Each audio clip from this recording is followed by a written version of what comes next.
Aux abords de la London Clinic située dans le très chic quartier de Marylebone à Londres, c'est l'effervescence ce 17 janvier. Nombreux sont ceux qui cherchent des réponses. Quelques heures plus tôt, un communiqué de presse révélait l'hospitalisation surprise de Kate Middleton, pour une chirurgie abdominale planifiée.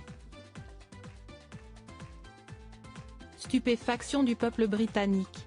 Mais à peine remis de la nouvelle, un deuxième communiqué est tombé, cette fois concernant la santé de Charles III, le roi sera prochainement hospitalisé pour une opération de la prostate. Deux annonces qui émeuvent autant qu'elles interrogent. De quoi peut bien souffrir la princesse de Galles, jeune mère dynamique et sportive de 42 ans. Les 10 à 14 jours d'hospitalisation et la convalescence prévue jusqu'à Pâques inquiètent. Si l'opération du roi Charles III, âgé de 75 ans, qui doit subir une intervention en raison d'une hypertrophie de la prostate est moins alarmante, elle met néanmoins en lumière les limites d'une monarchie allégée qu'il a appelée de ses vœux au début de son règne. Marc Roche, journaliste français basé à Londres depuis plus de 35 ans et fin spécialiste de la famille royale britannique, nous éclaire sur ces deux annonces qui font trembler la couronne. Gala, annoncé le même jour, les deux hospitalisations de Kate Middleton et du Charles III ont surpris les Britanniques. Y avait-il des signes avant-coureurs?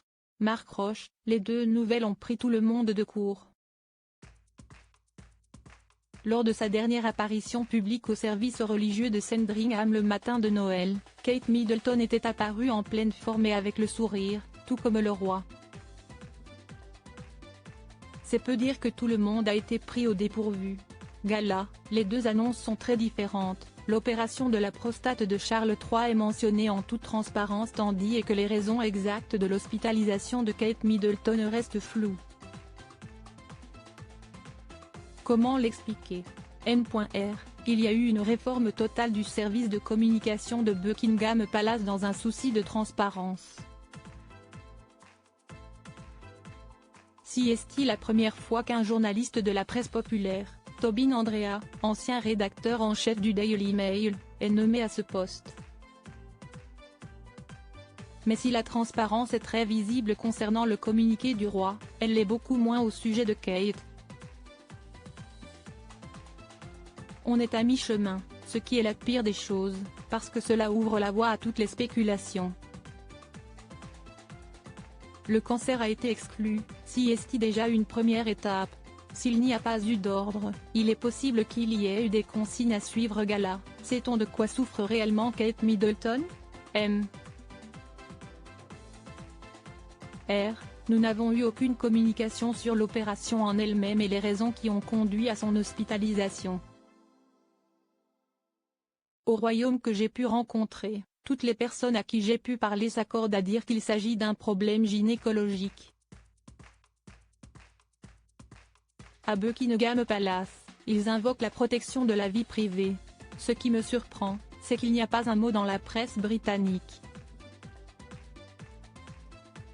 Gala, la presse britannique a-t-elle eu ordre de se taire? M.R. Ici, rien n'est blanc, rien n'est noir, tout est gris. Il faut lire entre les lignes. S'il n'y a pas eu d'ordre, il est possible qu'il y ait eu des consignes à suivre. Mais il y a de l'autocensure de la part de la presse britannique. Il y a quand même toute l'émotion suscitée par la mort d'Elisabeth II et aujourd'hui, la monarchie est plus que jamais nécessaire pour rassurer les sujets. Le précédent Diana et le harcèlement des tabloïds a également pu jouer un rôle.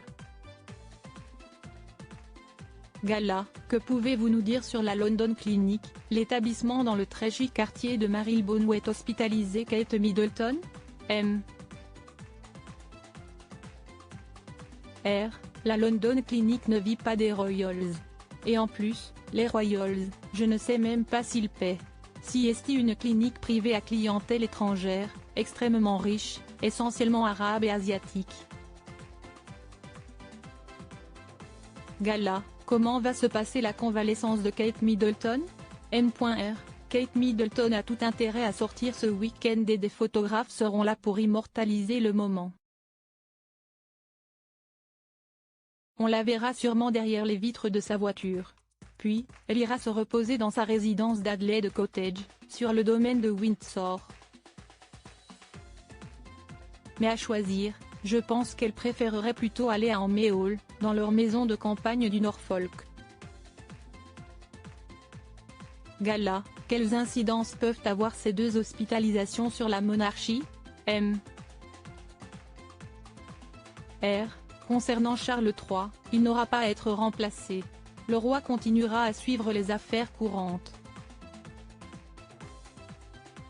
Pour Kate Middleton en revanche, si cela ne pose aucun problème régalien, cela pose un problème d'ordre plus people. Elle n'a aucun pouvoir, à l'inverse de William qui est l'héritier du trône, mais sur la scène médiatique, elle existe. Et pour représenter la couronne, elle est de loin la meilleure. Gala, pensez-vous que ces deux hospitalisations mettent en péril cette monarchie allégée, voulue par Charles III? Oui, surtout par les temps qui courent, avec cette crise politique, économique et sociale qui touche le pays. La monarchie apparaît comme le seul rempart. La situation est très négative, il ne reste plus que la princesse Anne, le duc d'Édimbourg et son épouse Sophie, pour représenter la couronne. Gala, le prince Harry n'est plus là pour représenter la couronne. Pensez-vous qu'il va venir rendre visite à Kate Middleton? Je ne pense pas. Il a envoyé un message tardif qui a fait beaucoup jaser. S'il vient, ce sera pour suivre ses procès contre la presse tabloïde. Et puis, entre Harry et William, le contentieux est encore lourd.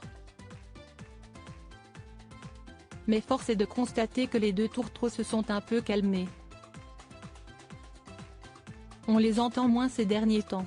Aux dernières nouvelles, Meghan Markle préparerait ses mémoires.